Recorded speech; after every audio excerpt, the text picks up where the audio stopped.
the Lord wanting us to have peace, but we live with a lot of stress, which is all caused by Barry. Amen.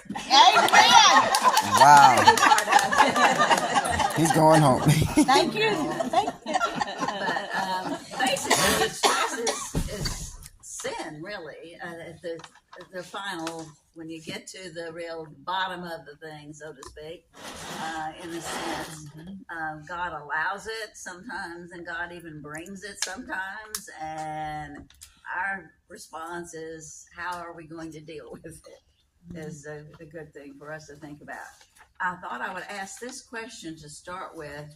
What does a farmer or a gardener have in common with a doctor? What is the real need or the aim or the purpose when you go to a doctor and when a gardener is trying to produce product in the garden? What is a real concern and something they have to be thinking about and aware of? Healthy. Okay, yes, healthy. But still another word that we're going to be using a lot in connection with this. Maintaining, not nurture. Look at your title. Roots. The root system. Okay. Dylan will tell you, or you will know yourself, if you're having to pull up weeds in your garden or anything that sprouts up and you don't want it no mo, you have to get it by the roots. Yes, that is true. You can cut it off, but what happens? It grows and it grows back. Well, when you go to the doctor, you have symptoms, and maybe he'll give you something to get rid of that. He'll kind of cut it, so to speak. But he really needs to get to the root, too. What is the source of the problem? Yes. What's causing it? And so we're getting into some kind of tricky territories in a way and discussing a lot of this. But we know that roots can be good, though, in a sense, if you want something to come up. And because that's something else that I had read, because I'm watching that word show up, and this man was writing about basically raising children, that you have to give them roots and then you have to give them wings. And he had just been having to give wings to his children, and he was worried if they still had their roots. And the kid had gone off to college, and the kid hadn't called home, the kid hadn't texted, and he was panicking, where does this kid, how's he thinking? Is he really realizing, that we're still in his life, kind of thing? And so it wasn't long before he got a package in the mail, and it had some plants in it, because it turned out that the boy who had gone off to college had frequently planted bulbs and things in the spring with the father. And so he knew that he was remembered and they were remembering their roots. So the word roots fit in real well with roots and wings for him. And then this idea of roots for us. We have roots in us that we may not even realize we got. Where we've been trimmed off and, made decent on the outside, or okay, we're following along just right. But then suddenly and we find something kind of sprouting up a little bit kind of thing. That's what this particular lesson kind of dealt with, about being discontented and maybe not even thinking about where it's coming from and what's going on. And as you'll notice, it says at the top, lesson 6A. That's because there's a B. Okay, if there's an A, you better expect a B. There was 2 involved, so all this pretty much on this front side here of this A part deals with all this discontent and how we deal with all that. And the last one, when we get to B, we'll be talking more about contentment. So keep that in mind. Also, I did have in your homework about, of course, it says, what must one do with roots of stress? We got to get rid of the roots. So we're still going to be working on that aspect of it too. But I also asked y'all to memorize last Sunday. Anybody actually do a good little memorization? Very good. All right. So if you want to share, we can do that real quickly, or do that at the end. What do you preference? Whatever. Okay. What is Go your ahead, verse? Dawn. You're gonna let me go slow because my mind is slow. But it's Psalm 25, 4 and 5. Wait just a second. I gotta get it going.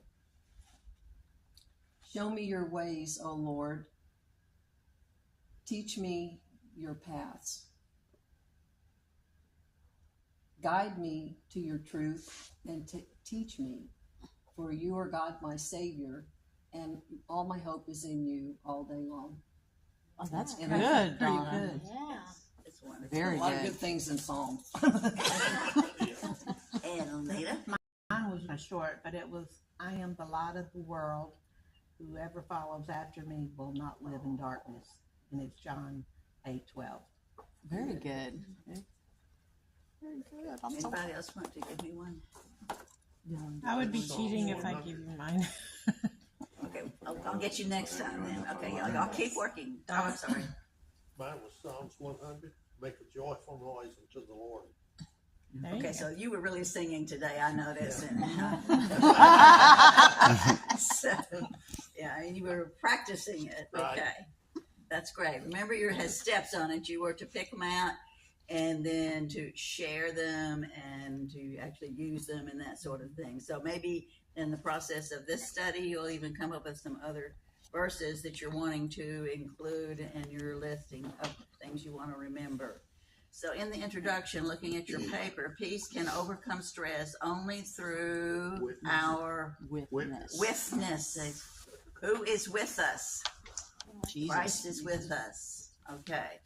Then what do we have to do for that to happen? We have to seek and pursue. You think you'll get tired of writing that one? Seeking and pursuing this. You have to establish some quiet centers, and we had established that witness was one of those quiet centers, and the Sabbath principle was one of them, and actually doing the memorization is another one. So we have a number of these. But look at that next word, is because of the storms that surround us, all the lies that are being sent out by Satan and to various different ways to us, they surround us, and because, which is the next word again, of the natural man that's in us, peace is like a garden that requires cultivating and weeding. Weeding, and that means good weeding, means getting rid of roots, getting rid of those sources, getting rid of what's causing this, that have a way of coming back. One weed that attacks us is discontentment. Have we ever been discontented? Ecclesiastes reads in chapter 5, verse 10, I think it is, whoever loves money never has money enough. Got a word there that's important. Okay. Whoever loves wealth is never satisfied with his income. And this too is meaningless. And then in chapter 6, verse 7 says, all man's efforts are for his mouth, yet his appetite is never satisfied. Okay, so on your paper, what are we going to write to indicate? So just Ecclesiastes describes it as blank enough. Never enough. And we are never satisfied. So the word never and never. We're never satisfied. Is that true? Yes. I'm afraid it is. Okay, so we always think, if I only had a lot of things, if I only had more what? This and more that. If I had more time, if I just had more money, if I had more opportunities. I mean, there's always something more we don't got that we feel like we ought to have. So that word more is what goes in that blank. So it only has include more time, money, house, job, clothes, excitement of, and you just name whatever it is, but more is never enough. You may get more. The job may give you a bonus, a raise, and then in a little while, it's not enough. No. Yeah. We need to do a little more. and so it's more over and over again. So it is never enough. So our restless discontent is a root that has to be resisted. So we battle on two fronts. The battle lie by in peace. In other words, we will have to keep remembering over us that we are to get proper rest and that we are to study and read scriptures and learn scriptures and so forth. Resisting. We are insisting on that, and then yet we need to resist stress at its roots. So to do both things, we insist on we make sure we have them, we keep them, and then resist at the roots. So it's a dual pause. Okay. Hear this expression, reaching for the stars. Okay. And ways ask, just keep reaching for it. That's getting that more all the time. That means a commitment to an excellence, which we do pursue. We really should pursue excellence. We should reach for the stars spiritually. But in this world, we don't want the riches that Satan has to offer. Exactly. And so we have to be careful about this. So the modern stress results from the wrong pursuits, the misplaced discontentment. We can be enslaved by expectations. What expectations where possessions are concerned? Are you constantly more and wanting, expecting? There's always a and it increases the desire for. Decided when you got in the house, be enough. How many of you have more? I don't. I do. How can you do?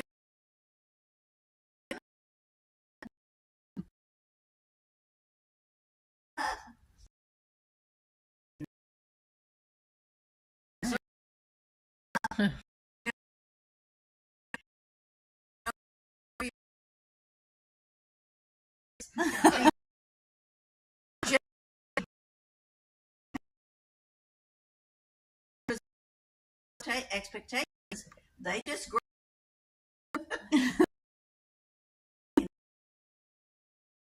Idea.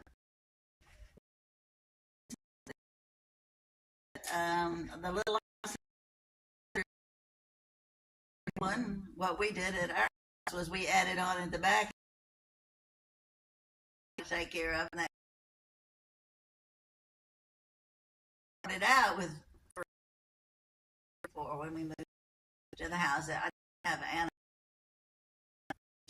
Okay, so that treat at McDonald's, that's we got to have a really fancy place later. So air conditioning, oh my gosh, once was a luxury. We didn't have it whenever I was growing up. Fans, and maybe some of you had air conditioning, but and I just nearly died.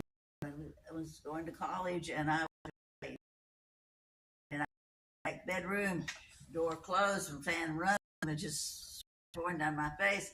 Maybe I could have been in a dormitory, but I wasn't. I was Louisiana Tech was located. It was cheaper, and yet I could have done it even through a scholarship, but I didn't do it, and so I suffered. And it was considered a luxury, but now it's considered a necessity, and I do consider it a necessity. Lord, I hope you consider it a necessity, and that you'll keep mine running. It's really hard to just survive without that, be able to breathe. Okay, but once again, what are our for possessions and things? Life's goodies are truly good when God provides them His way in His time. But they're enslaving us when we're demanding them and we're expecting them and we're asking Him for what He's not actually planning to give us. Okay, so we got to watch out. Are my expectations realistic? Am I being, right here? How about people expectations? Do I expect more from you than you are willing or able even to give me? That kind of thing. Think about the people in your lives. What do you expect from other people? Each of you around this table, for each of us together, do we expect more from each other than we should, or not even enough as much as we should? Are we expecting the right things from each other? So it frustrates us when a significant other doesn't or can't measure up. All expectant parents claim to only want, if they're waiting for that baby to get here, all you want is Healthy. healthy, normal child. That's what you want. But once that kid is here, you want this kid to be a super kid. This kid is going to be the He's gonna best be a at perfect everything. kid. Perfect. I mean, this kid will do no wrong. And, you know, I actually read about people who actually thought that they were going to raise the perfect child, that nobody was going to tell them they couldn't and all this kind of stuff. And they ran into a lot of problems like that. But really, you know, what are our expectations of other people? Even in the church, she was writing about that, you know, well, the preachers never write or good about this, and that's that chicken or that whatever person just, you know, couldn't be tried. I mean, your expectations are just something that we deal with, whether it's the boss, even if you're on your job, can you live up to the boss's expectations, and does the boss live up to your expectations? You know, so I've had good and I've had bad, and you know how that goes. And people that worked under me whenever I was in the department chair, those that I could expect to do certain things, always did it, and the good things that is, and sometimes when they were not good, I could expect them to do the wrong ones too, because that's what they were doing. So expectations, and it can happen. And so we have to realize the bottom line here is we are not what? Perfect. We're not perfect people. I should have made you write in that part. We are not perfect. So. To compare myself sometimes with Sandy. I tried to give him a break. Exactly right. Yes, we're getting to that. Possession expectations, people expectations, and performance expectations. For myself, did I do a good job of what I was supposed to do? And you think of yourself, am I performing to the expectations? What's expected of me? And then we have to judge ourselves, and sometimes we're not of ourselves, or we may not feel good enough about it, you know, either. So we have to watch that. Individually, we may feel driven to excel, to sacrifice, to compromise, accept stressful schedules.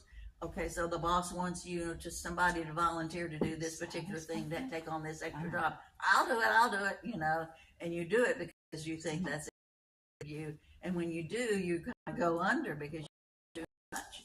You can't do that. Watch out for your performance expectations. And even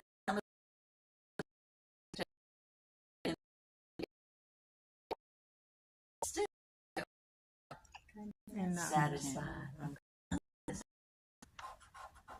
That was the other Ecclesiastes when I talked about not never enough and not being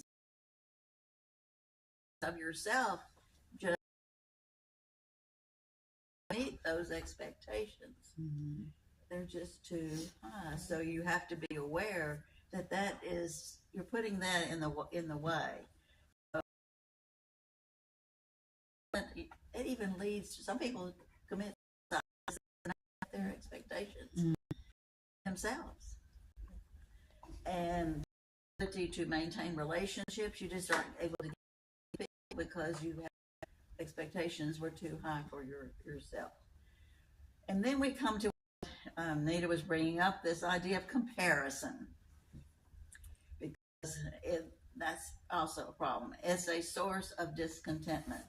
Recall what Peter asked Jesus when Jesus is giving out his assignments, and Jesus tells Peter he's going to be a fisher of men, or whatever he's going to go do.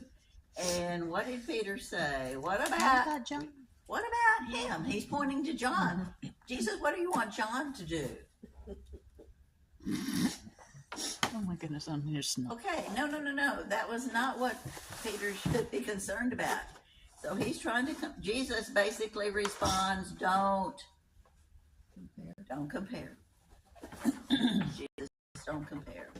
Okay, if you didn't get around to reading that, let's see. Okay, Jesus answered, if I want him to remain alive until I return, what is that to you? What is that of yours? Is what he's saying. Don't compare that. And he says, you must follow me. And then if I want him to, what is it to you? What is it to you? So, no comparison. Don't. But we do it. You know. So my plans for you, he says, God says, don't compare my plans for you with someone else. So this is what's going on with the Jews when they demand in Samuel. Do you remember what they demanded? They insist they want a king. So in 1 Samuel, let me find it. I know I marked it.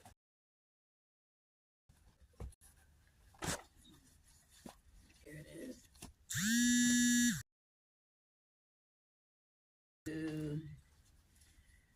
But the people refused to listen to Samuel. No, they said, we want a king over us. Then we will what? Be like all the other nations, with a king to lead us and to go out before us and fight us.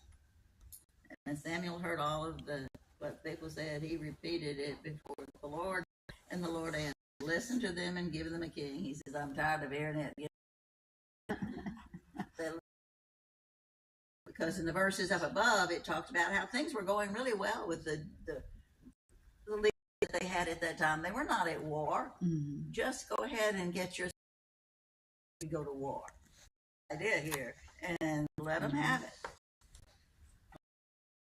Scary thing here. Okay, so this is demand for asking in a demand for a king, even when they want the consequences.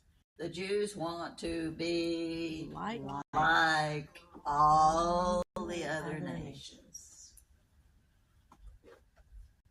I want to be just like the Joneses, and that we've heard before, you know, whatever the Joneses have or do or say or whatever, you've got to be like the Joneses. Okay, in our case, I don't know what other nation we thought we should be like. Right now, everything seems to be a mess. Note that God allowed hard way. You know, gotta learn way. So what? They have traded peace for stress.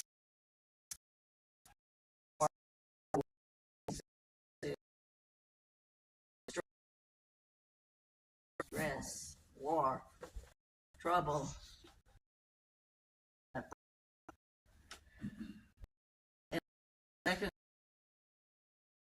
Okay, 10 through 15, making comparisons, not. Did y'all find? It's not wise. He says, don't do it. It's not wise. You know, they were comparing Paul to whom, and some were choosing Apollo, and some of them were choosing Paul, and they were comparing their leaders and all that, and comparing themselves. And he says, don't do that. That's not wise. We're not all exactly the same, and yet we are so connected, and we all have something to share and to give. But we're not, because you're better at this than I am, and you're better at this than I am, but whatever.